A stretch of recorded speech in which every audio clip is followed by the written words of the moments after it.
Chris. Hey, Kayla. How you doing? How's it going? Welcome back to Cult or Just Weird. Are you welcoming Season 2. I'm welcoming our listeners. No, because you've been here this whole time. Okay. But our listeners who are just joining us after our awesome intro music. Welcome to episode, what is this, episode 5 now of season 2? I don't know why you're Cult or asking Just me Weird? that. Yeah? Yes. Because you should know that? I don't know. Okay. It's 5. It's 5? Yeah. Okay. Welcome to episode, who the hell knows? It's 5! Of Cult or Just Weird season 2. It's 5, guys. It's 5, guys. Burgers and fries. Mm-hmm. So today we have something slightly different than we normally do. Extra special. Extra special. Today, rather than covering a new Cult or Just Weird group on the program, we were fortunate enough to have received a message from a member of a previous group that we've talked about on the show.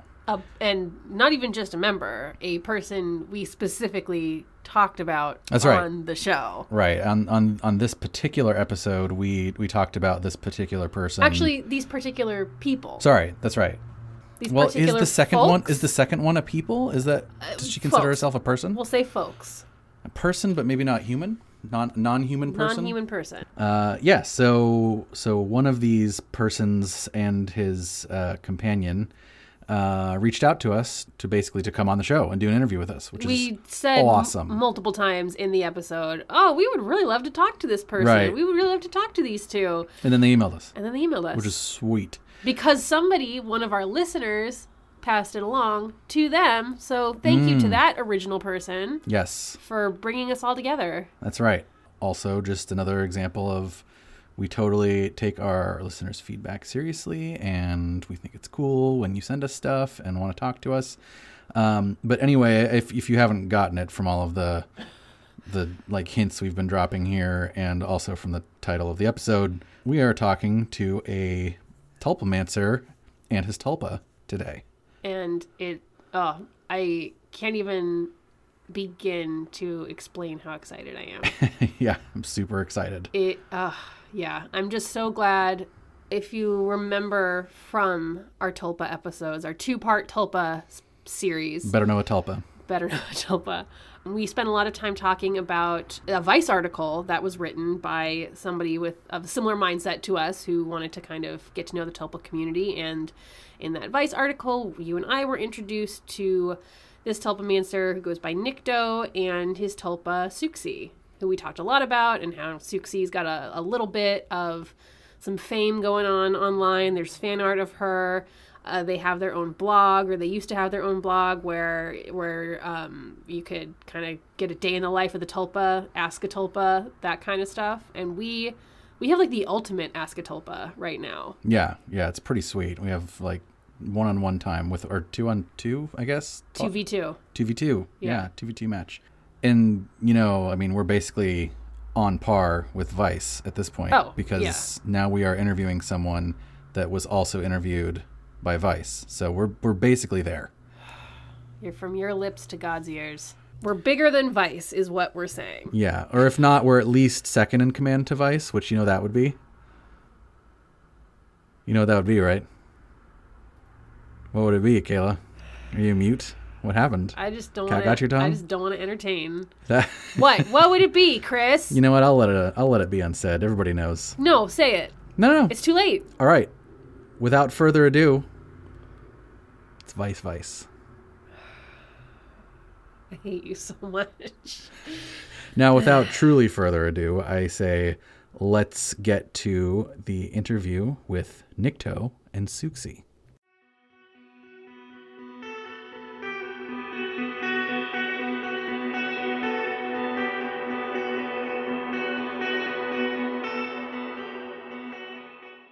I guess maybe our first lead-in question here is how this conversation even came to be in the first place. So did you heard our episode?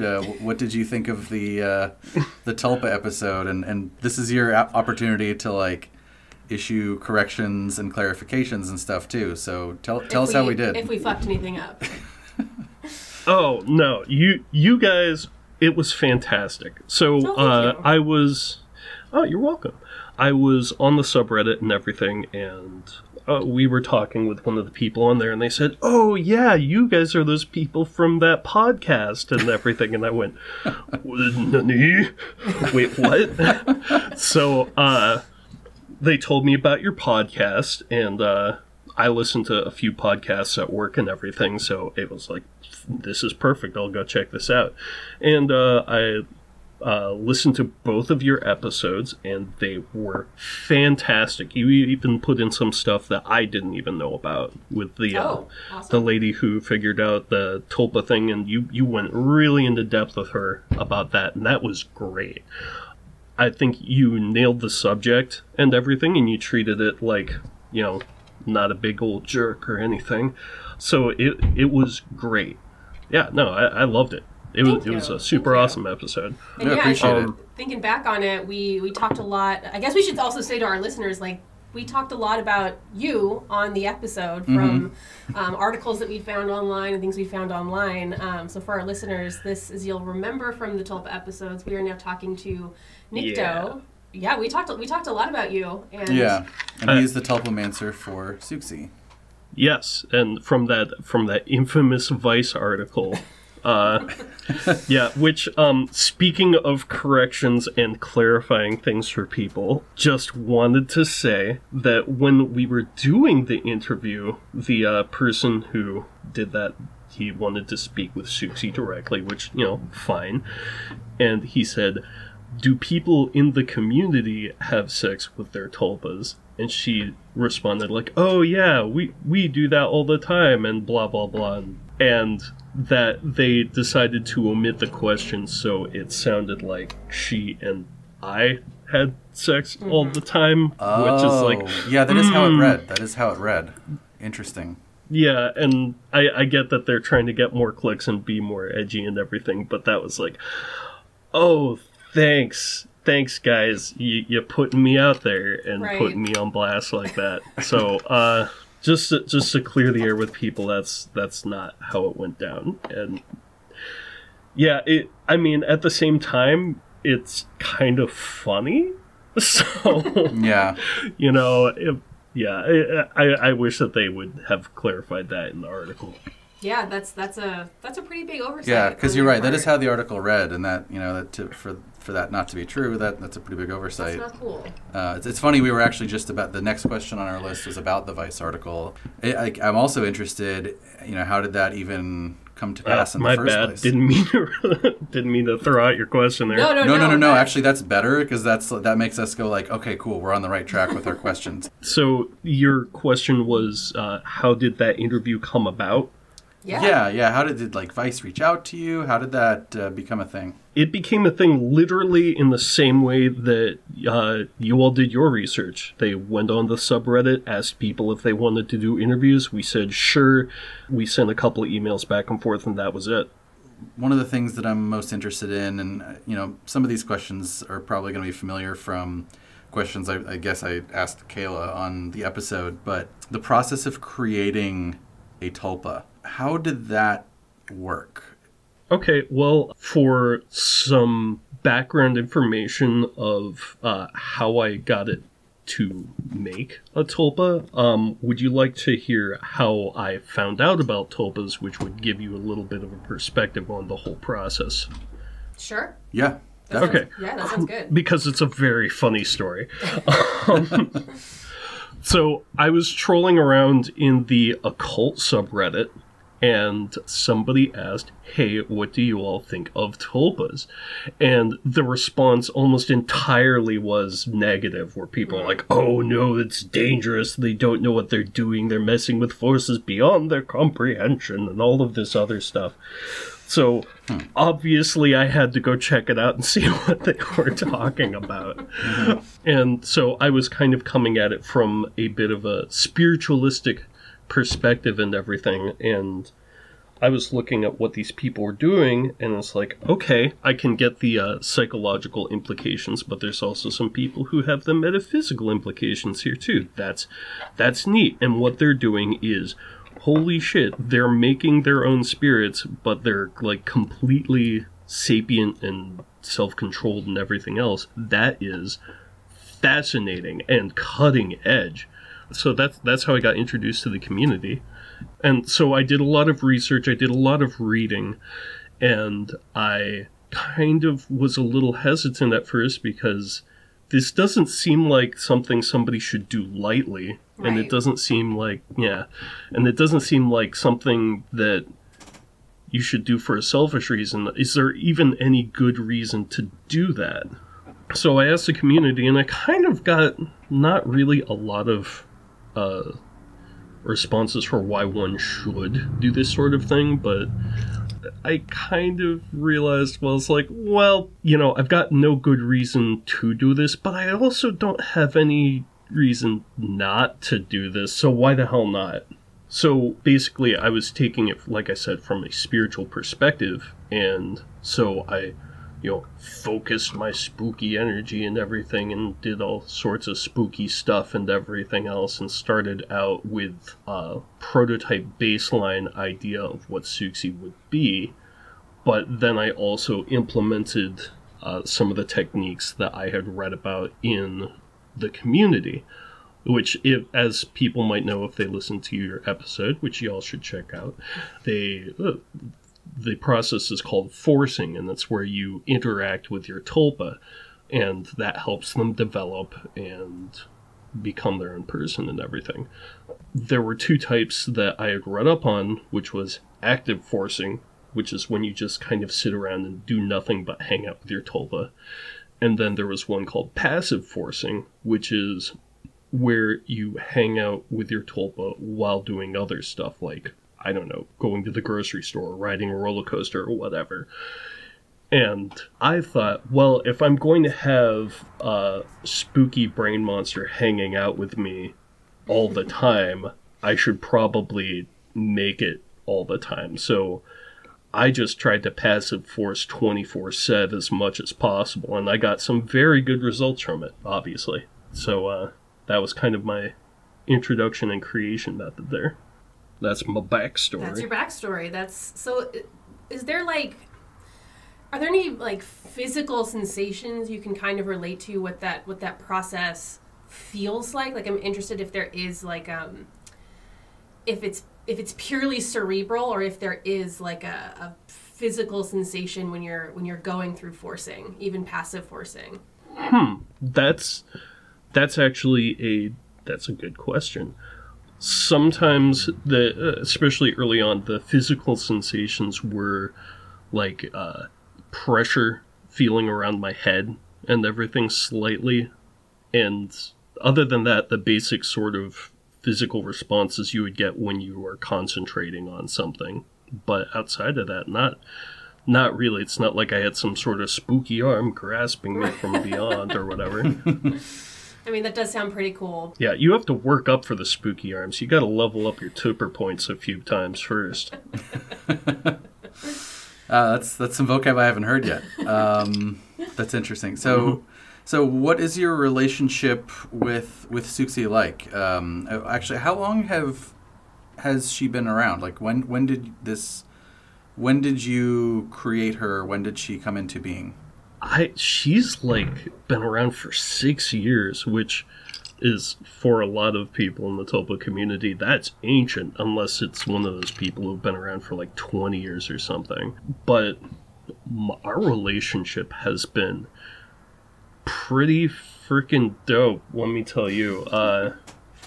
Like, oh wait, hold on. Do you guys swear? Is this a kid-friendly podcast? Oh, I forget. No, go. Yeah, we are always listed as explicit, so go right ahead.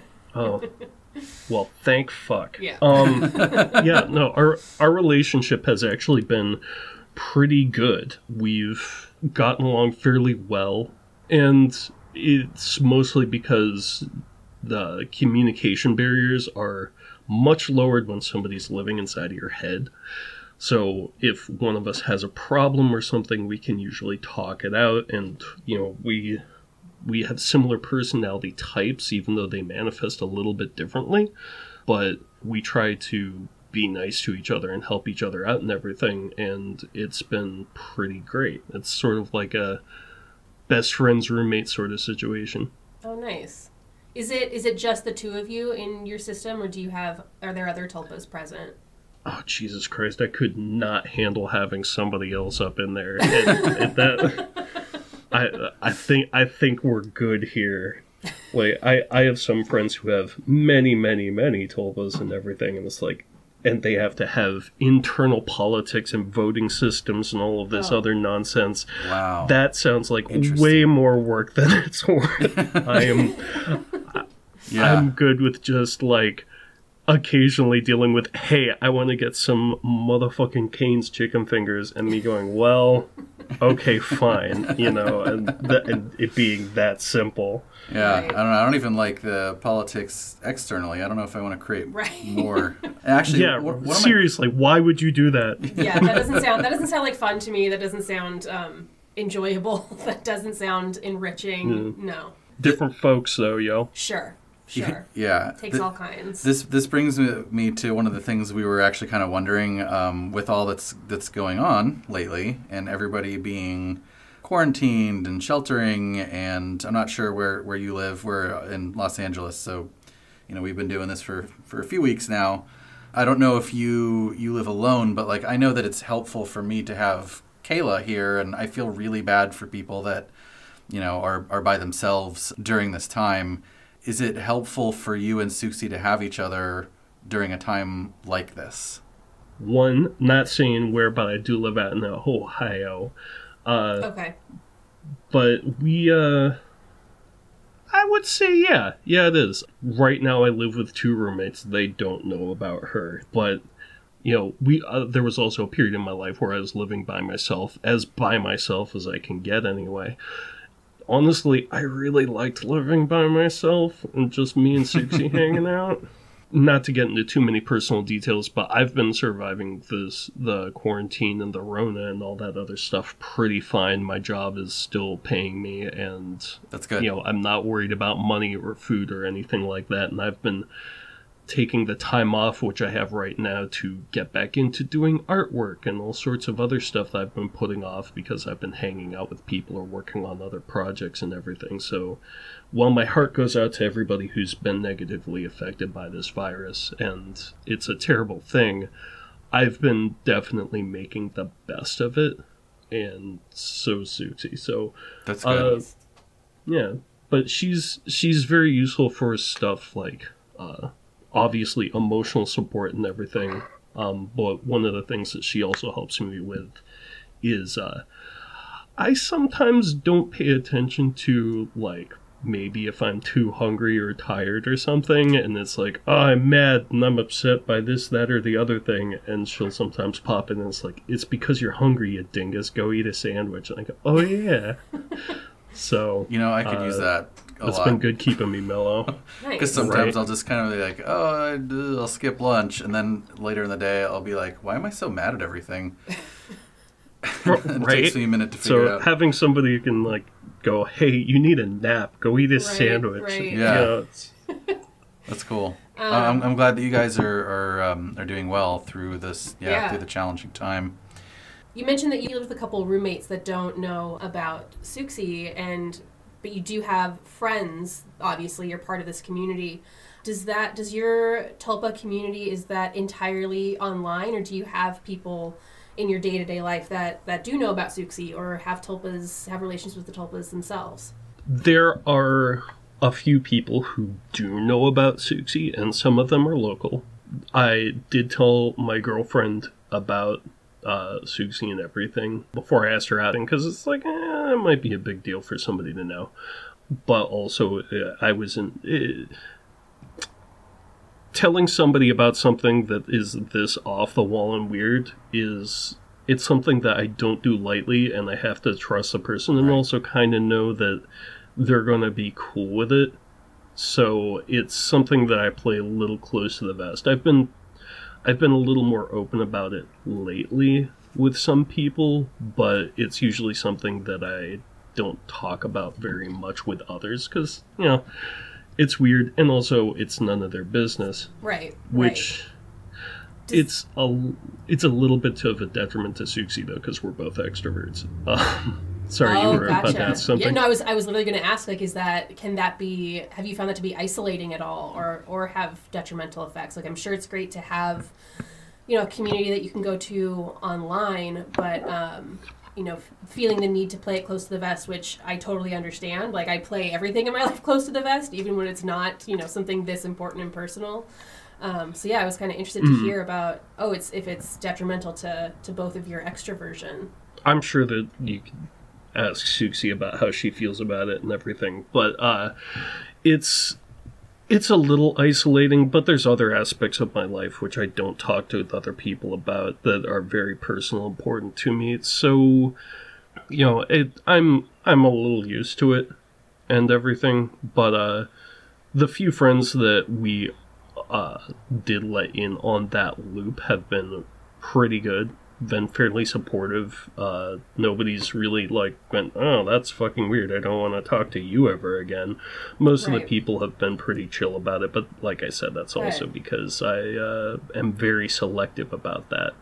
But for the people that do know Siouxsie and everything, she seems to have a lot of fun switching out and hanging out with people IRL instead of online.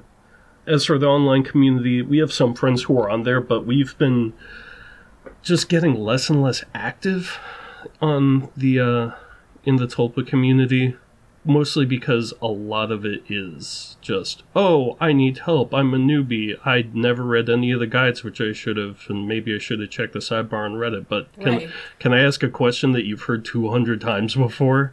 It's like, that's so funny. That sounds exactly like the cicada community, where it's like they have this problem. I don't know if you listened to our other episode. We have an episode on Cicada 3301, and their community is similar, where it's like, they want to have new members come in, but at the same time, all the new members come in and don't read any of the stuff and don't get caught up and don't do their own research, and then they find that they're answering questions over and over and over again. It's interesting how communities evolve similarly. Yeah, there are some problems with the community, and one of them is that once you've made a Tulpa, most of the time there's nothing else for you to do except try to help other people answer their questions, and that's not exactly fulfilling. And there's other multiple communities that I've heard of which focus a lot more on living day-to-day lives and how to function as somebody who's a multiple and everything else, which the Tulpa community's just pretty much utterly dropped the ball. And there's really also a lot of people who just, I know you would think there'd be some more follow-through, but a lot of the people who seem to get into this are desperate, they're lonely, they can't socialize well, and they're like, I could make a pony I could touch butts with. So they just kind of, so a lot of them, I think, get into it for not the best reasons, and, once they realize, oh wait, this isn't what I thought it would be, and oh no, if only somebody told me, and they just kind of drop off. So... Yeah, because it's like you were saying earlier. It seems like the gravity of creating another life. It's when you mention people don't know what they're getting into necessarily. It seems like maybe it's that. It's really fascinating to me that the community doesn't have as much ongoing support. It sounds like you're saying it's more about the initial process. Yeah, that's too bad. I think a lot of the community building and the post-creation stuff happens on the Discord networks and everything. But even then, a lot of the people on there, and I'm sorry, community, but a lot of y'all are vapid. So it's, you'll either go in there and it's all the hosts talking about video games, or a lot of Tulpas going, lol, lol, lol, I'm so cute and lol random, and not a fully developed person and everything. And I'm just like, well, okay, Siouxsie might be like, oh, hey, what about this philosophical concept or something, or I just want to talk about music and music creation methods or something, or I'll go on there and it's like, hey, I want to have a solid conversation with somebody, and it's Yeah, and part of it also is that the community, it tends to have younger people, usually in like their teenagers to early 20s and everything. Just about to ask that. Okay, that's interesting. See, I'm a psychic.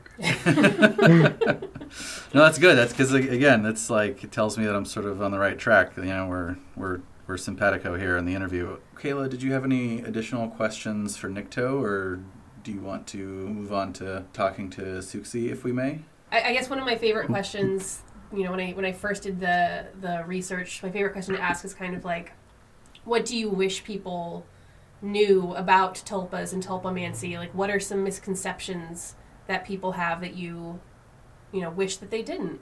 You know what? I'm gonna flip that a little bit because, quite frankly, nobody knows about this stuff. It's too out there. It's too esoteric. There's not, like, at best you might get a couple of references in stuff like there was an Adventure Time one, and really that was more of an egregore as opposed to a tulpa anyway. You know, so they just...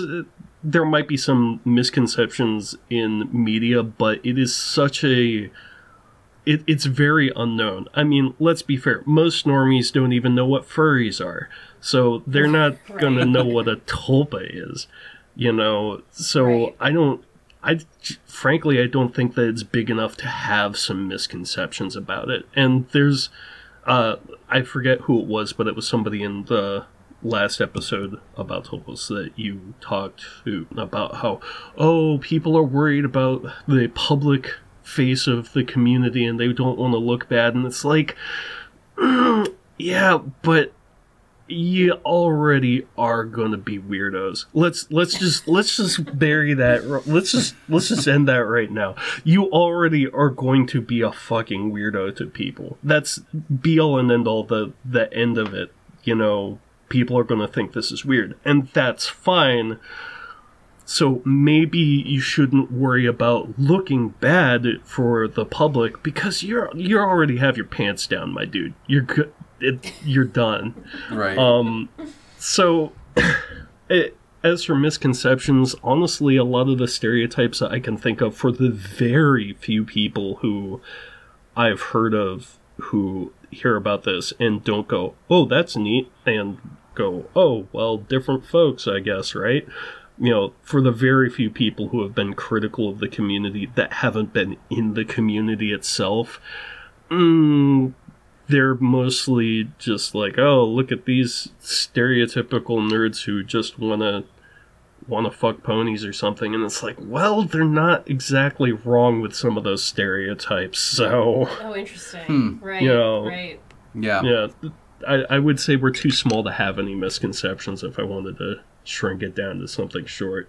Interesting. Yeah, that makes sense. You mentioned egregore, by the way? Yeah, I think you referenced it, but an egregore is... There's an occult version of the definition, there's a sociological version of the definition, but the idea is that it is an idea that a lot of people think of and put thought into and made exist that affects the people who believe in it. So if you want to go the more spooky route, like the people who worry that everybody believing in Slender Man made a Slender Man, that's right. like more of an occult perspective. But from a sociological perspective, it's something like the idea of money or justice. These aren't things that exist in nature. These aren't physical things. Numbers aren't a physical thing. But the idea of money and justice definitely affects us in real tangible ways. Right. And it's something that's a collective idea. Right. Santa Claus. Yeah, like it exists even though it's not physical. It's a big collective conscious idea that affects everybody. So like when they I think it was the Adventure Time episode where they're like, oh, it's a tulpa, it's an idea that everybody believed in enough that made it real. It's like, no, that's an egregore. Tulpas are created by one person and then can it go out and interact with other people and everything. It's a different bag of cats. Right. You know what an egregore is? What? Rocco's basilisk. Don't! Sorry, we have an upcoming episode on that. Sorry, I didn't mean to tangent there. Heck yeah. No, it's a teaser. Yeah. Like I think I even read about there was this back during the spiritualist movement, I think was when it was, where these occultists got together and tried to make somebody, I think, named Peter or something, and they came up with like a bunch of details about this person, and then like one day they saw him walking down the street and freaked out or something. Oh God, that is freaky. If I can find that, I will send it to you. Please if do. that might be relevant to that episode. Yeah. Yeah, Right. and then Kayla will complain to me that she won't be able to sleep, and that'll be great. So Well, I mean, they didn't make him into like a murder jerk. He was just like this cool dude that they were all like, let's all imagine this cool dude, and then he just was there and then one he day. just was there. Okay. Yeah. I mean, I guess if somebody's gonna manifest like that, it's better that he's a cool dude. Yes, I'd prefer a cool dude. Same with them tulpas, though. Oh yeah, like that's something that was interesting in the research, was just listening to people or reading what people had to say about how sometimes it's necessarily not something you can control, and some people have tulpas that maybe they don't have a great relationship with, and that was interesting to me. I'm glad that it sounds like you and Siouxsie get along very well and aren't stuck in something like that. If you can control it, then it's not a fully developed tulpa. I'm just going to say that right up. But, you know, just because it's different from how you started out and it's might not be what you can expect, you could just, you know, maybe try to communicate and work together and everything. But yeah, I know people who've the tulpas and the host do not get along well at all, and it's mostly probably if they need to find a really open-minded couples therapist. That sounds like that could be stressful Right. if you have a headmate that you don't get along with. So yeah, I think maybe if we could talk to Siouxsie now, if that's okay with you and her. Yeah, that's fine. All right. Hello. Hello, how's it going? Good. How's it going with you? Oh, pretty good. Fucking nice day out and everything. Alright, are we still recording and everything? Or are y'all on a break or what? Oh, I mean, we're still recording. We're good to go. Alright, cool. Hey, what's up, baby girl? How you doing? Thanks so much for chatting with us. Yeah. So we're talking to Siouxsie now. It's Siouxsie, alright. How you doing? It's oh my god, I'm sorry. I'm just like He's starstruck. I'm just it's really cool to be talking to a tulpa. I'm a little bouncy over here. Especially a famous one. It's alright, I'll oh, yeah, as famous as you could get, I guess. Don't worry, I'll send you an autograph. Please do. Oh, yeah, please. Shit, alright, that'd be funny. But, yeah, alright. So a little bit famous. Like, how did you and your tulpamancer become somewhat well known in the community? Fuck if I know. Probably because of that fucking Vice article and everything. What with that misquote and all that kind of got a lot of attention and everything. And then it was like, oh, hey, I want to do a blog. And he was like, yeah, I'll draw it and everything. So we did that for a bit. Yeah, we kind of dropped off on that because we sort of ran out of funds for the internet for a little bit there, and we just haven't picked it up. But we actually plan on opening that back up again and maybe making a Twitter, because he doesn't fucking use Twitter and everything, so I may as well. I think that'd be fun. We noticed that because yesterday when we were kind of doing some preliminary like research and stuff, I was like, I gotta find their Twitter, and it was like, oh, no Twitter. So I did notice that. Yeah. Gotta get on Twitter. Yeah, I'll probably figure it out. He tried it for a bit, and he was like, I can't fucking figure this thing out, but I probably could. Yeah. Well, Twitter is it has its pluses and minuses, right? We asked Nycto to kind of like to introduce himself a little bit. So would you mind introducing yourself a little bit for our listeners? Can you talk? I mean, we know that you're Siouxsie, obviously, but can you let us know what you're like, what you look like? Just give us a little background on who you are. All right, sure. Let's see. For a big-titted, long-tailed monster hanging out in somebody's head most of the time. That's pretty fun. Let's see. Siouxsie, Tulpa, how's it going? What is it? Non-corporeal American. There you go. That's pretty PC, I suppose. Let's see. What do I like? I like fucking punk rock music and everything. Sort of play that out in the astral plane or Wonderland, or however you want to, however you personally view it inside of your paradigm and all that. Mostly kind of fuck around and do fuck all, but chill out, have friends, talk with people and everything. I like chicken fingers, I guess, and street food and blueberries. Nycto did mention the chicken fingers. And it sounds like you also are an artist, because I think I heard you say something about illustrating a blog. No, see, here's the thing. I can't draw for shit, but Nycto can. So when we do the blogs, I answer the questions and everything, but he just illustrates it. Sort of a tag team effort. It's interesting how people have different skill sets, even if they have like the same head and everything, I suppose. Yeah, that's fascinating. I don't have the fucking patience for it. I'm a very id-based personality type, if you haven't guessed. So I'm like, yeah, I'll fucking draw something. I don't want to spend 3 hours on it, and I scribble something out real quick, and then it's like, wow, shit, this looks dumb. So, like, yeah, he just does the drawing for it and everything, and it was to help him also learn how to do, like, shit on a tablet and all that. Like I said, sorry for people, we haven't exactly kept up on that. Life has been fucking crazy, especially lately. Right, so, right. How have you, we asked Nycto the same question, but how have you been coping with this experience where we're shut inside and can't move around? I mean, I know you're in Nycto's head in the astral plane sort of anyway, but like what is that like for you? Is it any different at all? Honestly, it hasn't really been that much of a difference, other than like the general vibe of things being a little bit more stressed out. But, you know, I ain't exactly tethered to him 24/7. So, you know, I could just fuck off and float off wherever I want, because I do what I want. Right. But, yeah, I don't know. Honestly, it hasn't really been affecting me very much. So, right. You know, just kind of like in a tertiary sense, I suppose. But right. Yeah, I've been Gucci.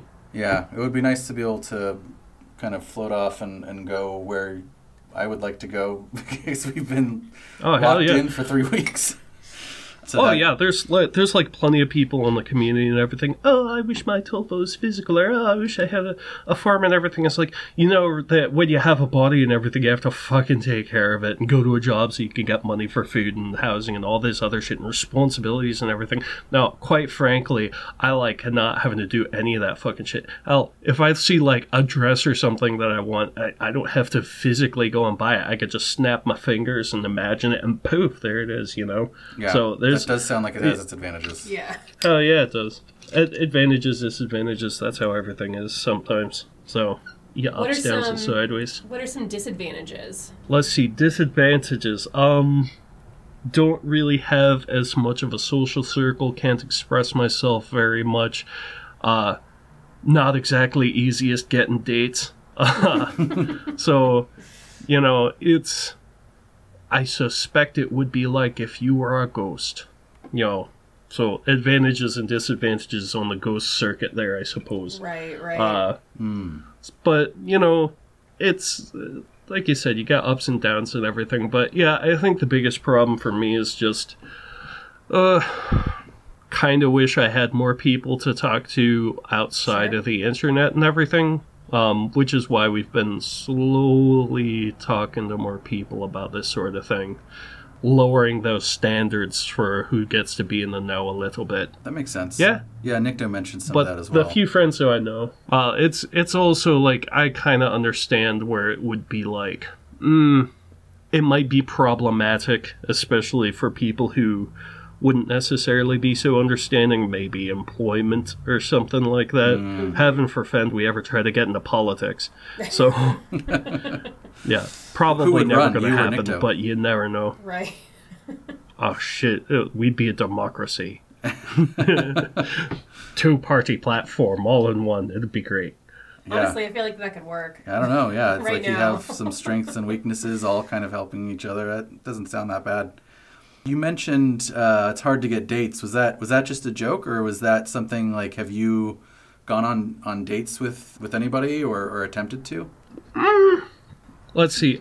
Sort of. Like, I sometimes, like, talk to people and everything online. And I've sort of, like, kind of went out on dates with the dude's girlfriend and everything, but it's sort of been getting to know each other. But yeah, it's not exactly something you could put on your Tinder profile and everything. Sure. Hey, want to hang out with an imaginary friend? And no, don't worry, I'll just possess this meat sack, it'll be fine. You know, it's actually, that would be pretty fucking funny and everything. We should do that just to see if we get any likes or whatever.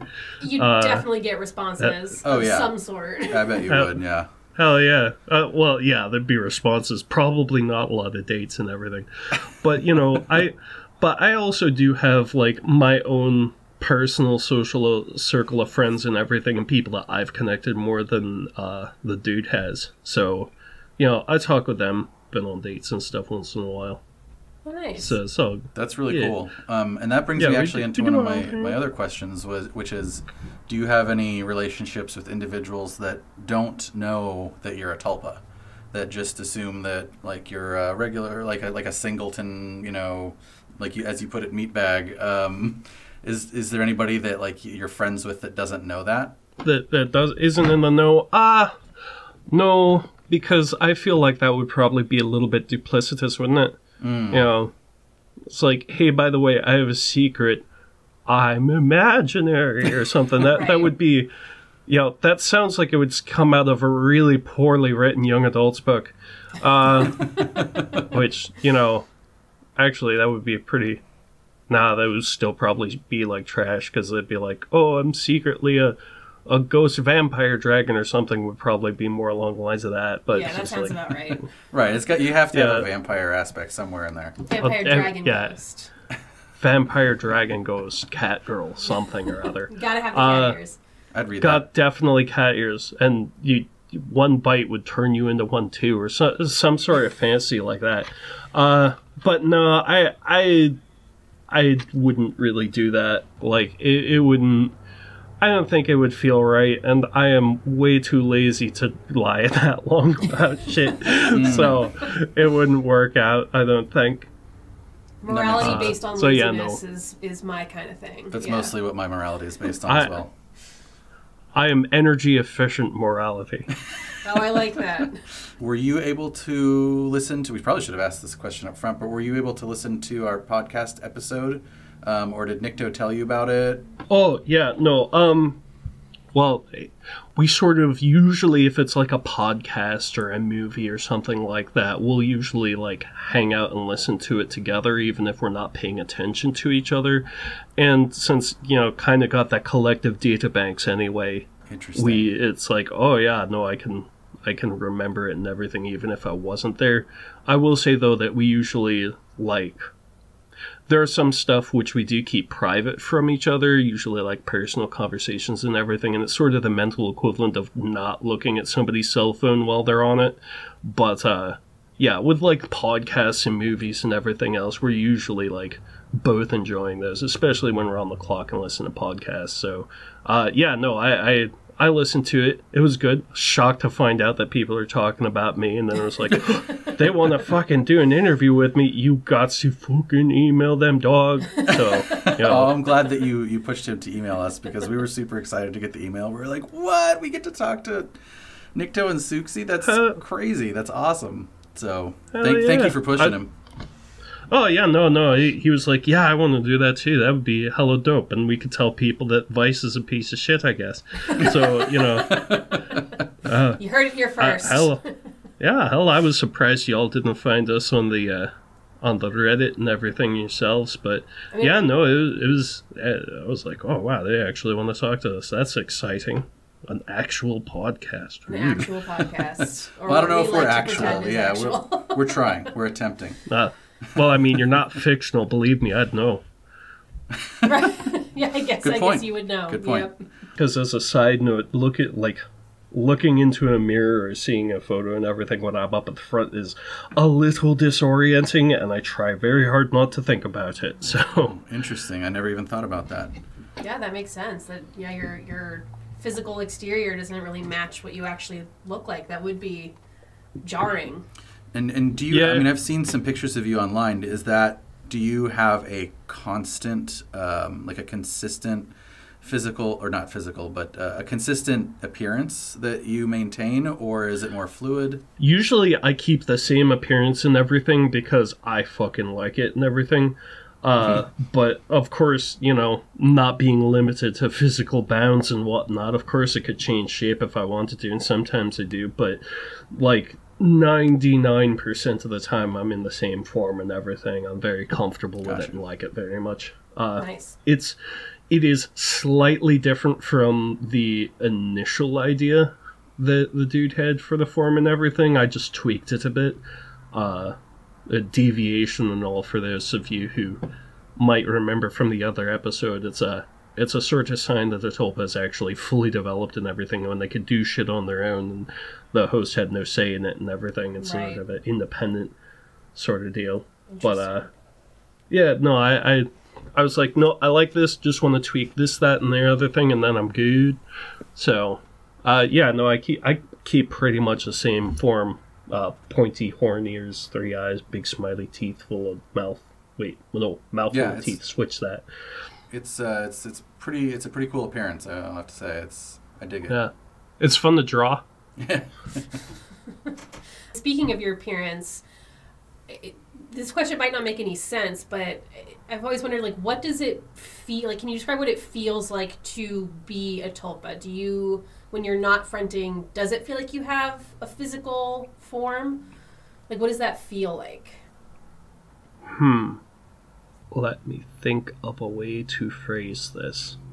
The best way that I can describe it for you was that it feels like how you feel when you're very deep into a daydream or actually dreaming, where you feel like a form and everything, and you feel solid in yourself and all that, but it's also a little more conceptual, and you don't get the nuances or anything else of a physical form.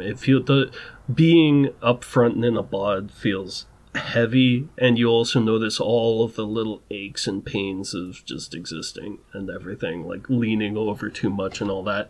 But like when you're in a dream or daydreaming and everything, you don't even think about those little things and everything. But you could still, like, if somebody in the dream slapped you, you'd be like, oh, I've been slapped and everything. So you might not even physically feel it, but you kind of feel the concept of it. I like that analogy. So, yeah, it's kind of like that. Because that helps, because we've experienced dreaming and daydreaming, so that really helps kind of like ground the concept for me. Right. Yeah. As a Tulpa, do you sleep? Like, do you sleep? Do you dream? Are those things that happen to you independent of what's going on in Nycto's brain? I sleep, but I don't need to, because like sleep is mostly a physical function, but it's a little bit of a psychological function. But I sleep because I like to sleep. So sometimes it'll be like the dude will have woken up, eaten breakfast while all groggy-headed and gone off to work or something, and then, like, I'll show up, like, 3 hours later, like, stretching in the bathroom. It's like, oh, hey, you're finally fucking up. And I'm like, hell yeah, I am. Oh, I got such good sleep. Yeah, like, it's voluntary and everything. But yeah, I'll sometimes have dreams and everything, which figure that one out. Mostly like chasing a squirrel or something. That are very simple stuff. But also I've done things where it's like, you know, popped over into Nycto's dreams sometimes, and we've sometimes shared dreams. That's what a lot of people try to do. It doesn't happen very often because, like, dude heard about like lucid dreaming and everybody's like, oh, you should do it, it's great and everything else. But then he realized that if he learned how to do stuff while he was dreaming, he would probably feel guilty about not doing something efficient or, you know, figuring something out or whatever while he was dreaming. So he's like, you know what, I think I'm just gonna keep that loose. But yeah, sometimes we will pop over together and everything. Or, like, fall asleep thinking about, like, oh, yeah, what if we were, like, I don't know, riding dragon motorcycles up skyscrapers, fighting fucking, I don't know, flying snowmen or something, you know, just, you know, those falling asleep thoughts and everything. We'll do that together, too. But, that's, like, such a great little bonus that I never would have even thought about. That sounds like a really enjoyable social, like, intimate experience. Yeah, that's really interesting. Oh, yeah. One of the things that I definitely wanted to ask you, because this is one of the most interesting bits to me, is what did it feel like to come into existence for you? Like, how did that, you know, because, like, us meatbags, you know, we don't remember anything from before we were, what, like 3 years old. So the process of coming into existence for us is like, whatever, we have no idea. Right, but do you have a perspective on that? Do you remember bits from it? Like, how did that feel to you?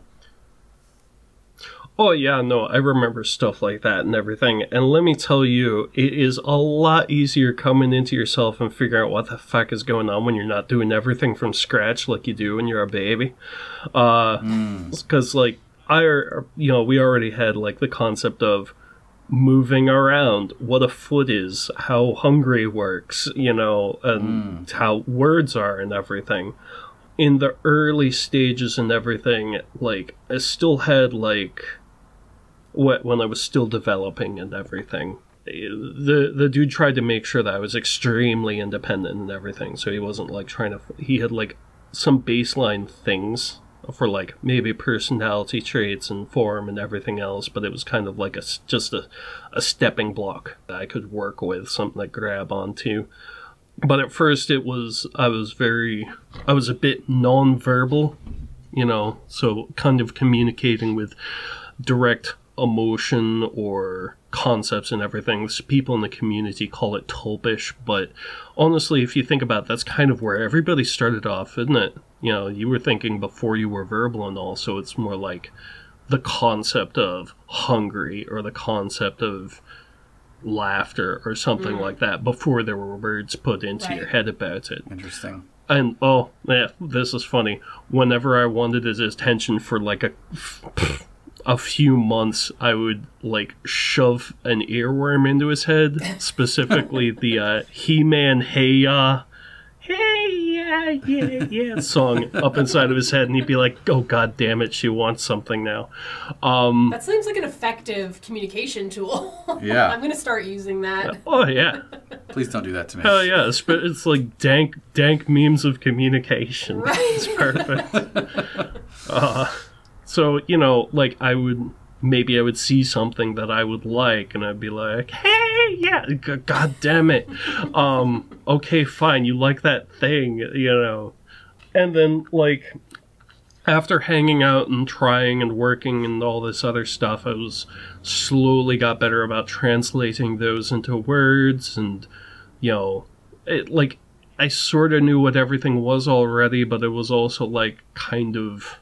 There's a difference between seeing people drive a car and actually doing it yourself. Sure. You know, you could read a whole book about driving a car and everything and watch movies about driving cars, but until you actually do it, and you have that experience, then you don't really know what it's like and all. So, you know, that's how it is a lot. It's not a lack of knowledge, but it's a lot of lack of experience and being able to have those experiences. But having those fucking cliff notes on what existence is and all that is pretty fucking useful. Sure, yeah. That makes sense. That makes sense. So I guess to sort of bring it on home here a little bit, the last question I have is just for you, is there anything that you would like to say about tulpas, tulpamancy, yourself, anything? Let me think. one, check out my show. I'll throw flyers out all over the mind space. Two, if you're thinking about doing this, don't. Fucking do some research and everything, but it's not exactly something that you should be doing lightly. Especially because if you do it right, it's gonna be fucking permanent. And you shouldn't really bring something into existence if it's just on a whim or because you're lonely or anything. So probably don't do that. I don't know. If you run into, if one of your friends comes out and is like, hey, I have a tulpa or some other weird shit like that, don't be a goon and just kind of be cool about it, even if you don't get it or understand it. Just don't be a shitbag about it at the very least. And usually if somebody comes to you and they tell you that sort of thing, they're actually hoping that you'll ask questions and everything. So, feel free to. That you put me on the spot. I don't really know what I'd say to the world if I was going to be saying something. Well, you can... that was a pretty good answer. Yeah, that was a pretty good answer. And don't worry about it. Our audience is, it's not huge yet. Hopefully it will be. But, no. Yeah, they're into weird shit anyway, so. Very true. That is true. That is true. Do you want to hear about the first time I switched? That's a giggle. Please. Definitely. Please, yes. Okay. So, dude was talking on, one of the Tulpa chats and everything, and I was talking through him and, working the hands and everything else, and then we sort of accidentally swapped places and everything. And so I immediately freak out. Oh, no. I stand up and try to get away from the computer because I'm like, oh, what the fuck is this? And then I fall flat on our fucking face because the knee's bent backwards. Oh, right. And I was like, oh, fuck. But yeah, since then it's been a lot better and everything. And like I said, I just try not to think about it. Just sort of let the muscle memory do the work for me. Right. But yeah, that was a giggle. That's funny. Man. It was very unsettling. I had, even knowing that was a thing people could do, experiencing it was very different. Cool. I mean, I think that kind of wraps up the questions on our end for both of you. So, I mean, thank you again, Siouxsie, for chatting with us. I think that we obviously really appreciate it and are trying not to be starstruck. Our audience Oh, hell no. I'm just an imaginary monster girl like the rest of you. Isn't that true? Yeah, our audience is gonna really dig this. So thanks for chatting with us. Oh. Yeah, and if you have anytime. But yeah, no, y'all are dope and everything. If you want to talk about weird shit, y'all have us on Discord and all that. Yeah. Nycto's giving them peace signs, deuces at. Yeah, I love talking about weird shit. And as soon as you guys get your Twitter running, let us know, and we'll give you a follow and we'll at you. Hell yeah, plugs. And if people wanted to ask us stuff and everything, I'm sure that they could and everything like that. Well, especially if we have a Twitter, then they can ask us that stuff. So hit us up on the internet. Bye, Siouxsie. Tell Nycto we say bye as well. All right, bye, baby girls. I'll catch y'all on that flip. Bye-bye. Bye-bye.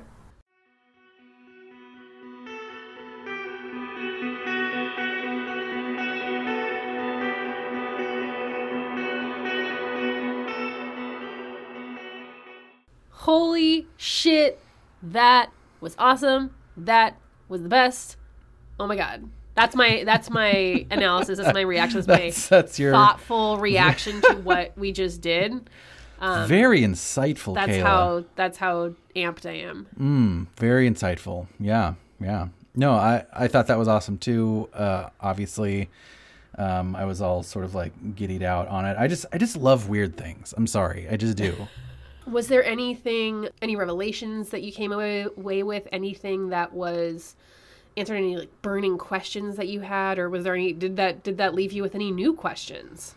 Yeah, I don't know. It's tough to say with stuff like this. I think both. To answer the revelation bit, I would say that it was interesting to me when I asked the question about how did it feel to become real, to turn into a real thing. I just hadn't considered that aspect of coming into existence, right? Like when you're a child and you have the childhood amnesia, you're still learning basically everything. Right. Right. You're learning like how to walk, how to talk, what things to put in your mouth and what not to put in your mouth, who your parents are. And you don't have to do that a second time, according to Siouxsie. That was a thing that made that, I don't know, easier, different at least. Right. That part was interesting to me. What about you? This, I totally just thought about this. Something that I wish we had asked, and maybe we can revisit this, was asking about the concept of stasis, especially because we talked so much about stasis in our original 2 episodes and how horrifying it sounds, and it would have been nice to get a different perspective on it. I don't think Siouxsie, from what I understand, it doesn't seem like Siouxsie and Nycto have experienced stasis. But yeah, just the talking about the process of becoming real was fascinating. And then also talking about what it feels like to exist in the Wonderland or the Mindscape. And Siouxsie's answers to that were so thoughtful and yes, very like theoretical, but easy to understand. Yeah, it was intuitive for me to kind of understand. Like, because when you asked that question, yeah, I didn't know how that would feel either, but I kind of understand it now to some, like, obviously I'm not a tulpa, but like I've had dreams, right? And I've daydreamed, and that state of being at least like kind of makes sense, right? It just, I don't know. And then the other thing is, it makes sense too. Like, isn't somebody in a dream that I'm having kind of a tulpa? I don't like to think about that because I have really messed up dreams. Right? But like, if I dream about someone in my dream that's not me, right? In my dream, I'm not controlling their actions or their thoughts or anything. They are just like, it's stuff happens to me in my dream. Right. And sometimes the stuff that happens to me are other people in my dream. Right. So isn't that like literally a tulpa? I don't know if it's literally a tulpa, but it's definitely adjacent. It's something my brain is creating that has its own autonomy. Right. Exists only in my head. But I was going to say, like, I think that there's some degree of like intention, but as we learned in our original episodes, sometimes you can have a walk-in or sometimes you can create a tulpa unintentionally. So yeah, maybe, I don't know. Well, but it also seems like there's some transition at which point the tulpa is self-aware and reliant, right? Like it starts with intentionality. Right. And you could say that like every night I intentionally go to sleep. Right. But then after that, unintentionally, I have dreams that sometimes include entities, people, right, things, Oof. Dragons if I'm lucky. I got weird ones in there.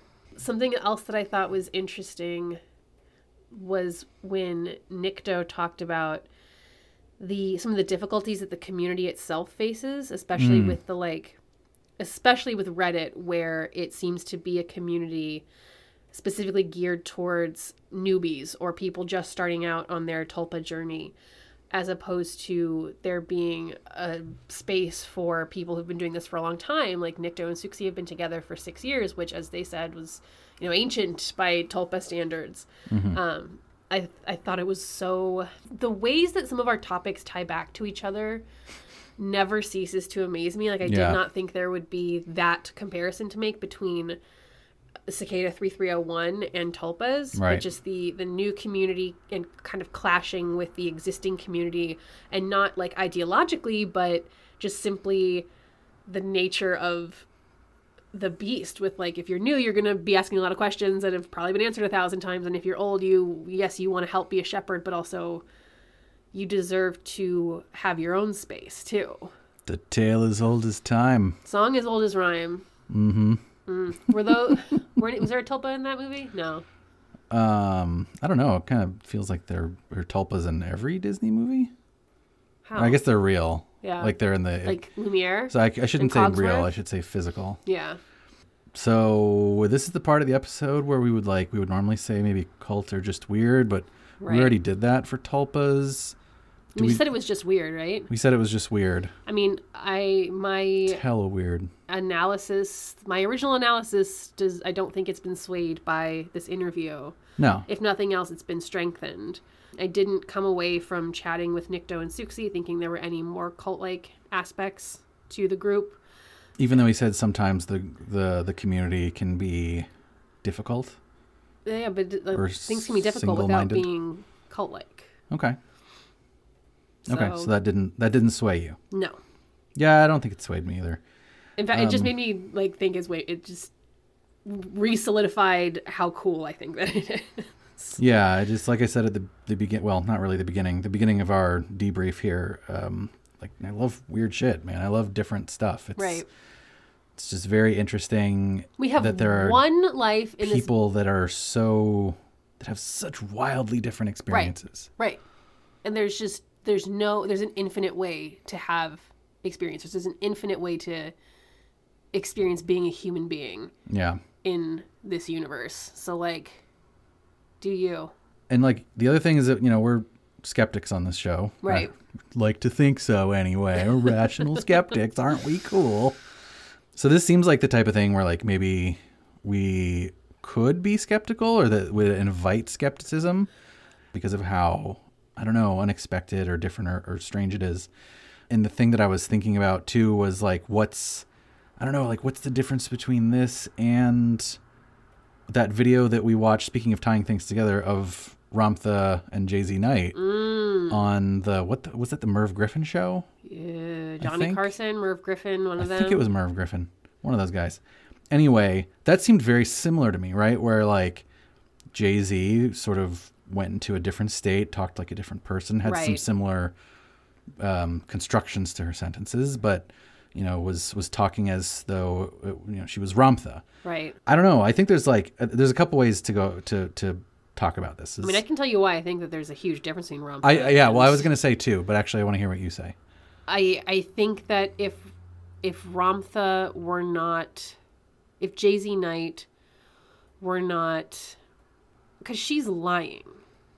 She's but does lying she know that? to people. I strongly believe Jay-Z Knight knows that she's lying, and that's just a belief. But even if she weren't, she's still manipulating people out of money. She is still, she has created a cult. She has harmed and possibly even, like, led to people's deaths with her teachings. She spreads racist rhetoric utilizing her platform. It's if Jay-Z Knight just wanted to hang out with Ramtha at home and they just were chill buddies, I don't care. Right. I think that's there's two key differences to me. One is that it's just if it's just something that's your own thing that you're doing, right, with your own head and your headmates, that's a big difference than saying to other people that, like, they have to engage in this and they and then to exploit their whatever wallets and sometimes their health. And then I think the other thing, I think there is some, I don't know, like, falsification to it, right? Like Nycto, and to my knowledge, other tulpamancers don't say that the tulpas in their heads are, like, actually from Atlantis or Lemuria or something, and they're actual spirits from and of course that's the thing that lends the authority that allows you to manipulate people, is by saying that. So I think it's like way different. It's just interesting to me that some of the, like, the similarities that, at least on the surface, it looks like, and I also just wanted to address, like, why I'm skeptical of one but not the other. I just felt like it was responsible for us on our show to say something about that. It just feels like it almost feels, it doesn't feel like the word skeptical is applicable to tulpas, because, like, they exist. This phenomenon exists. Right. People do this. Yeah. I mean, whether or, like, whatever you believe the tulpas are, that's a different thing. Like, you can be skeptical of what you think they are. Mm-hmm. But being skeptical of Ramtha, I think, is more skeptical of, like, her business. Not even... Well, and I'm also skeptical of the fact that her headmate, or whatever you want to call it, is actually a spirit from an ancient civilization that never existed. You can be skeptical of the ability to channel, which is fake, as opposed to imaginary friends, which are well documented and real. Right. In the sense that they that all exist. That all being said, I still think that there's a chance that Jay-Z really believes her own drinks her own Kool-Aid. I think a lot of these cult leaders do. For some reason, I don't think she does. You don't think she does? You think she's purely disingenuous? It's like impossible to tell, though, right? Of course, it's impossible to tell. But even if she does, even if she believes in this, she's still doing measurable damage in the world. What if Ramtha is telling her that it's doing good in the world? That doesn't. I mean, impact. It's impact versus intent. If your intent is to pat somebody on the back, but then you pat them too hard and break their shoulder, like it happens to me a lot because I'm like really freaking ripped. You know what I'm saying? You should probably spend some time figuring out how to not break people's shoulders. Mm-hmm. Or you could spend that time just pumping more iron in the gym. You can break bigger people's shoulders. Booyah! I think you could probably break Ramtha's shoulders. Yeah. Lemurian warrior. Oh, I don't know. Yeah, he slew a lot of Atlanteans. I don't know. But to your point from just a minute ago, yeah, I think like with tulpas, it's one of those things where it comes back to like consciousness being this inherently necessarily subjective experience. Mm-hmm. So like there's almost like literally no way for me to say whether it's real or not, because I cannot get into somebody else's head. Mm-hmm. So you kind of just have to take it at face value anyway, because that's their subjective experience. Right. Right. It's sort of like the whole thing with like, with Turing test and AI. Ooh, we tie it back to another episode. Let's tie it to all our episodes. I don't want to tie it to all our episodes. We have too many episodes. No, but the whole like, are AIs conscious? Like, well, I don't know. Are we? Right. Right. Like I can't, in a purely solipsistic sense, I can't tell whether you're conscious or any of our listeners are. Well, then you can get into the neuroscience of it about how we like none of us have free will because our brains are doing things before we're even conscious of them. So like you can really go down a rabbit hole here. Man. And ultimately it's like hang out with your imaginary friends if that's what you want to do. Life is way too short. Don't bilk people out of money and harm them and tell them to not get treatment for their cancer so that they die. Just hang out with your buddies. So is Siouxsie like the light version of the dark Ramtha? Is that what that is? Is that like a... I have absolutely no idea what that means. You know, it's like there's the light tulpa and the dark tulpa. It's like... And they're just opposed. The dark side? Yeah, it's like the light side of the force and the dark side of the force. I don't know. I don't think... I think so. I'm trying to... I don't think that Ramtha is a tulpa. I'm really trying to push this whole thing, man. I'm really trying to push this narrative. I don't think Ramtha's a tulpa. I think that's an insult to tulpas everywhere. And even the whole concept. Look, yeah, it's definitely a little bit insulting, but like... I don't mean that you're being insulting. I don't think it's crazy to think that after all this time, Jay-Z has engaged in some similar practices, or at least achieve some similar results that some tulpamancers might have, even if it's a totally separate process. Sure. I don't know. It's just interesting, and I also just like Siouxsie and I don't like Ramtha, so I want them to fight. That's all I'm saying. I think Siouxsie could kick Ramtha's ass in the Wonderland. In the Wonderland, yeah. Yeah, it would be like that wizard battle between Merlin and that witch in... That witch? What was her name? Are you talking about Morgana? Is that what her name was? Morgana? Was that Morgana in the Disney movie? Oh, I have no idea you're talking about the Disney movie. No. I was like, there was some rando witch. Put some respect. And the Sword and the Stone. On Morgana's name. Morgana was a very interesting and cool character in the mythology. I was specifically talking about the Disney cartoon. I have no idea. You don't remember that? There was like a Merlin fought this witch, and it was like a magic battle. I think that Siouxsie is Gandalf and Ramtha is the Balrog. Not Saruman. Boy, this is getting way too nerdy. We got to stop. Let's please stop. This is horrible. Saruman. Maybe. We got to dial back the nerd, even Siouxsie for us. good, Ramtha bad. That's what I have to say about that. Good. I also have very to say... Very nuanced opinion. Thank you. I just want to say thank you so much to Nycto and Siouxsie for talking to us. Yeah, it was super fun to chat. Being on our show and like kind of letting us into this really intimate process. Yeah. And especially as outsiders, like it's an honor for you to invite us into that experience a little bit so we can have some of it for ourselves. Thank you. Yes. All right. Is that it for this episode? That's pretty much it. We covered, we referenced other episodes. We did. We talked about whether we were going to judge this, and we said no because we already did. There's one thing we are missing. It is a Jurassic Park reference. Oh, right. And so the way we also haven't referenced Firefest. Firefest was a tulpa. Was Jurassic Park the Firefest of the 90s? No. No. Kind of was. No, they went to an island. Jurassic Park was Everything way went more to shit. successful than Firefest. The food, I don't actually. Jurassic Park had better food, as I recall. They had the Jello. Plus, they had Mr. I'm DNA. saying Mr. DNA is a tulpa. We're just degenerating here, man. And like this is all we're doing is making references now. Firefest was a tulpa. What? Because it existed only in Billy McFarland's head. I think you're gonna have to cut you off. I'm just saying. Oh yeah, you're right. Yeah. Well, that makes it an Wait. No, it only existed in Billy's head. Only in his head. You're right. I think other people would tried to. So you can have a party. It can be a tulpa. I think Firefest was the tulpa of parties. Tulpa of parties. Yeah, I think you're right.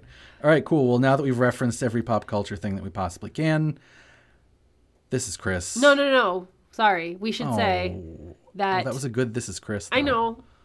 Sorry. Man. I was going to say we should. This is Chris. I'm probably going to like crack my voice. We should say that we'll be back with our regular ass programming in 2 weeks. Yeah, regular ass programming. You will have a new topic for us. Yes. It will be very good. Yeah, and not to say that we won't do other things like this in the future, though, because I really like to revisit stuff, especially when we can get some new insights or some cool people to talk to. It was really cool to be able to talk to someone who played an important role in a previous episode of ours. Yes. It was awesome. Yes. So thank you, Nycto and Siouxsie, for being in our first 2 episodes and indirectly, and then being in this episode directly. Yeah, and thank you to all of our listeners, especially the ones that spread the good word, the gospel of Cult Are Just Weird. Join our cult. It has borne fruit in this case. Thank you. This is Kayla. And this is Chris. And this has been Cult Or Just Weird.